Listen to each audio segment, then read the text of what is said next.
Good afternoon and welcome back to 120s. Today is another instalment of my local businesses series where I visit local businesses, find out a bit more about them, do some environmental portraits and hopefully take some nice photos. This time I'm visiting Thornbury Men's Shed, which is a fascinating place where older men can go for some kind of companionship and to have something to do. Real focus on kind of mental health and general well-being of older folk who are perhaps a bit lonely. But open to younger people as well, I think, and there are some branches that are open to women, but let's go and find out more about it. So this is Andy, one of the men's shedders. The electrician. Andy the electrician. Andy, what is Thornbury Men's Shed? What's it all about? What we're all about, which is not quite so common with men's sheds generally, Right. is we have a shop, we have donations given to us. If we have to repair them, and we can repair them, we do. We sell them on. So men's sheds is a thing, right? It's like a broad, what's the kind of... Men's sheds started in Australia. There are about 700 or 800 branches in the country now, in UK. Oh, wow. And they vary from a little village where there's 4 or 5 guys who are feeling a bit lonely, have got together, and one of them has a shed with some tools, and the rest quite like to learn about doing whatever, and they get together. So that's defined as a men's shed. We pay subs, so we're actually paying to work. Okay. I'm now working 2 days a week, and I'm paying to do that. 10 years ago I retired, and at that point I was working 2.5 days a week, and I was being paid. Yeah. I was about to say, this doesn't sound like retirement to me. It's not quite the same. You're doing what you enjoy. Yeah. I mean, it sounds like an amazing thing. Is it just for people of a certain age, or does it... I suppose by definition, more or less, we're all retired. Yeah. I think it's amazing that this sort of thing exists, and I would love to come down and get involved even now, but definitely when I retire, it's exactly the sort of thing that I would be wanting to do. Yeah. So I've got 4 cameras with me. I've got the large 4, I've got Stenopeika Air Force 4x5. We're shooting aluminium plates, zebra dry plate tin types and zebra dry plates. We've got the Bronica ETRS, which we will shoot black and white. It's currently loaded with Kodak Tri-X, 400.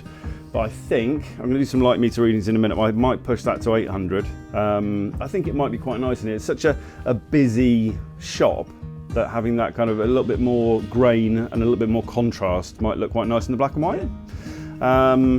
Then we've got the Rollei SLX, which is currently loaded with Portra 400, so we get some colour on that. Okay, the other camera which I've got with me today is this, which is a Kodak Brownie No. 2A. I've dated this one with the various features that it has on it to approximately 1920, between 1920 and 1924. I actually got this from Thornbury Men's Shed. Brought it back, I took the front off, I've cleaned up some of the brilliant viewfinders, blowing the dust and the cobwebs off the shutter, but there wasn't much wrong with it really.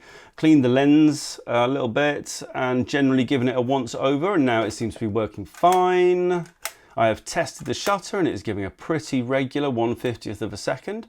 So we know that. Now it takes 1/16 film, and of course we can't get 1/16 film anymore, but 1/16 film is bigger than 120 film, and therefore it stands to reason that one should be able to use 120 film in here. If I can get the bloody thing open, come here, there we go.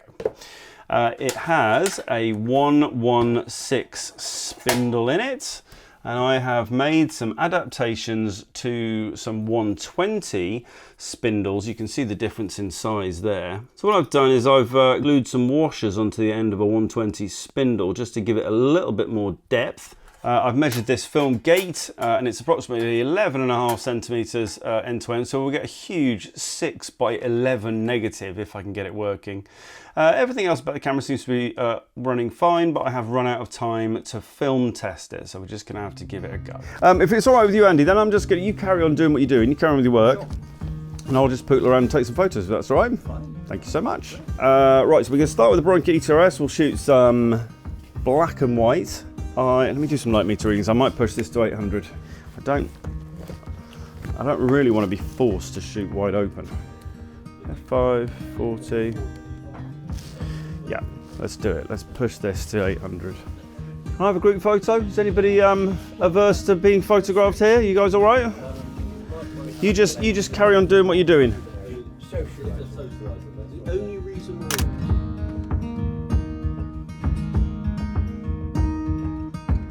That seems what it's all about, isn't it? Absolutely what it's all about. Drinking tea and chatting to each other. Down there.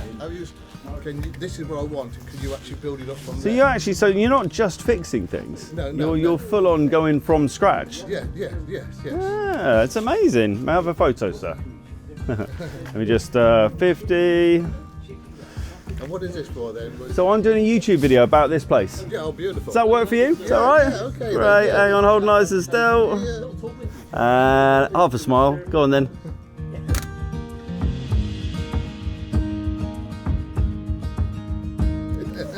Lovely. Hang on. E. Lovely, thank you. There's more and more of this place. It's quite bright out here, actually. Here's Mike. Do you mind if I take a couple of photos of you? As you know what, I actually can't get anything out here because I'm fully set up with for the low light, and suddenly we're in the sunshine. Have you got anything that you need to do inside there? Would that be all right, just for a moment?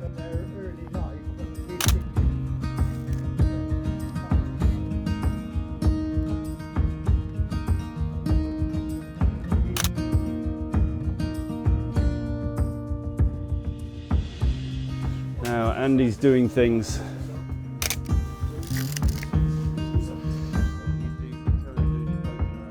Good use of a mobile phone. Oh, what is this? Testing the speed. Hello. Show me that again. It actually tests the spin speed. Test the spin speed. That's just an app, is it? It's just an app on a free app on the smartphone. Oh, what do they think of next, eh?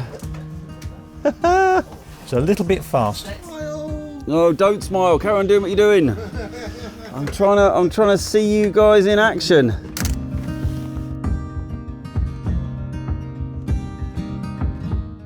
Let's go and get a photo of Bob the chairman.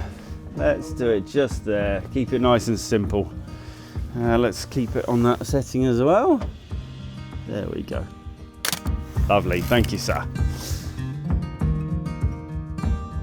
Let's go and grab the Rolleiflex SLX, and then we'll do the plates, and then we'll get hold of that box brownie. I love this place. It's amazing, isn't it? Just love that such a thing exists. This is actually currently set to, oh no it's not, let's set this to auto. There we go. I'm gonna let this expose itself. So as discussed, we've got Portra 400 in here, so let's see what it can do with it. Well, everyone's back outside now, so let's go and see if we can find some of the mechanics down the back. So these are the guys that have rebuilt this Land Rover from scratch. They're hiding behind this curtain. Knock knock. Yeah. Hello there. I've come to take some photos of you. Is that all right?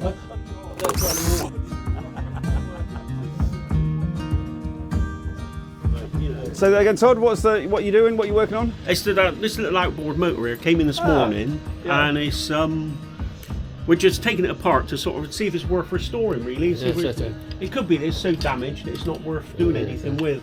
This is Chris's like skill set. Okay. Marine. Yeah, I'm ex-merchant navy.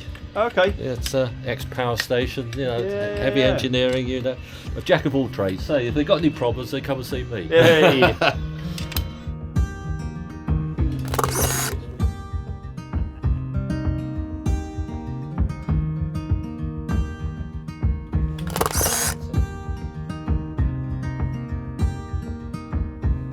Well, the fan system on the top's completely shattered. Look at this.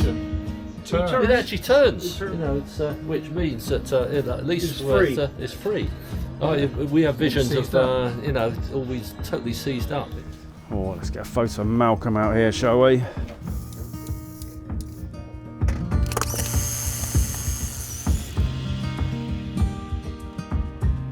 Right then, we've got the large format out.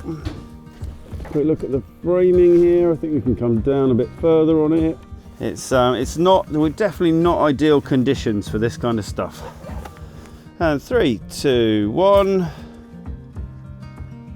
okay, I'll save you the pain of watching through that. That dry plate tintype, that aluminum sheet that I shot with Andy was a complete disaster. No image on it at all. God knows what went wrong there. Fortunately, I had some glass plates with me as well. You all right with that, Bob?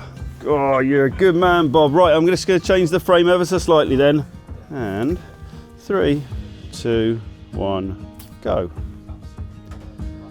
Okay, here is the glass plate. Good news is there is an image on there. It's quite a nice image actually. This is what it looks like turned the right way around.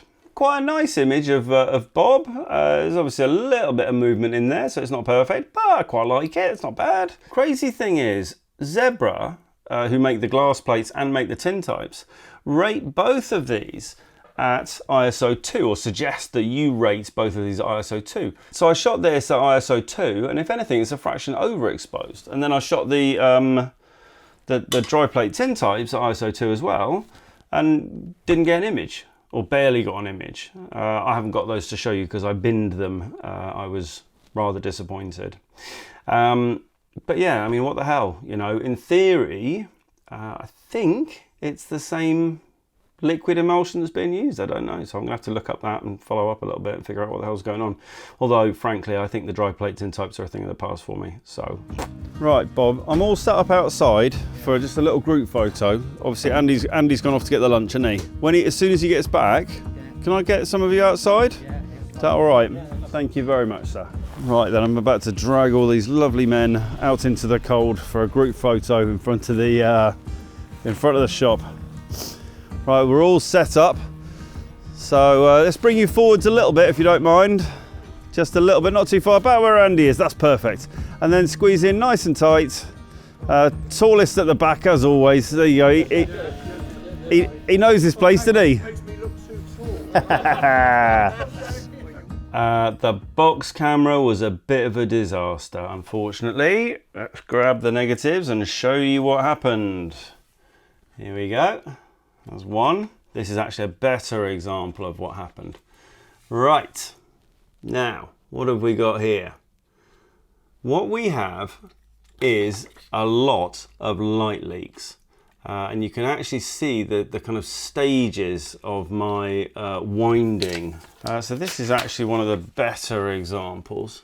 You can kind of make out, you know, there are images there, but that is some pretty debilitating light leaks. Obviously, I should have put a test roll through it, but I didn't have time. So, lesson learned, mistakes made. What I did is I took the box camera and I taped around every single point that could be leaking light. I also checked the box, I checked all the edges to make sure that there wasn't somewhere, you know, completely unexpected that this light was coming from. And I headed out and I did some tests with it, and that's what these look like. So, working, it would appear. So I gave Andy a call and I headed back down and I did it again. Right then, the guys have said very kindly that they will let me take this photo again. So we're going to set up all over again and get this done. I would love to tell you that these came out immaculately this time, but they did not. However, they were much better. And we actually have some usable images and some really nice ones actually. This one's my favourite. I'll show you the reversal of that. Really nice. Light leaks, again, nowhere near as bad as the first time, and very clearly along the top edge of the negative. Now, I've kind of thought long and hard and rubbed my two brain cells together to try and figure out what changed and what I did wrong. And I think that when I went out and did the testing that I taped all the way around the edge of the actual box itself, I think I also taped the orange window on the back. And I think when I went back to redo it again, I didn't tape the orange window. And that would make sense because they would be along that, what when I was shooting as the bottom half is therefore the top half of the negative. So that's what I did wrong. I'm not going back to do it again. The poor guys, they've been, you know, I keep having to drag them outside in the cold to do these photos, and they should not suffer for my incompetence. So no more of that. Overall though, generally happy with the shoot. I thought it went really well. Very happy with some of the colour photos, very happy with some of the Tri-X black and white ones. I'm not going to be racing to push Tri-X to 800 again. That is some hardcore contrast. And as we know from other recent shoots, the contrast on Tri-X is pretty good already. It doesn't need any help, doesn't need to be nudged along. That said, it did give me an extra stop of light in there. And I benefited from that. That was good, that was useful to have. It's a useful option to have available to you. Big shout out to Thornbury Men's Shed and a big thank you for letting me come down and do that filming. It is an amazing place.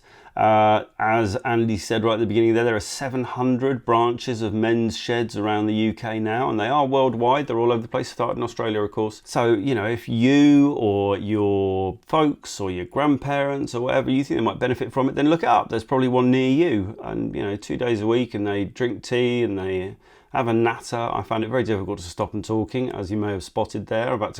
In the edit, I'm about to cut them off a couple of times, so apologies about that, guys. Ages attending Thornbury Men's Shed vary from, I think the youngest is probably about 55, 60, all the way up to Malcolm, who you saw in a few photos there, who is 93. He's their clock repairer.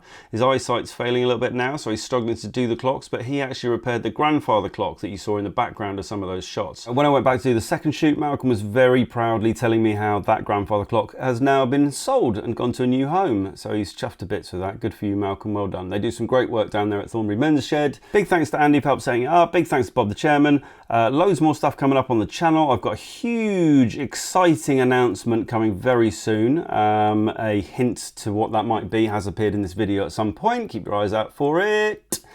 I'm also going to be doing some crazy stuff with cardboard boxes in the near future, so keep an eye out for that. Loads of exciting stuff coming up. If you're not currently subscribed, please do subscribe.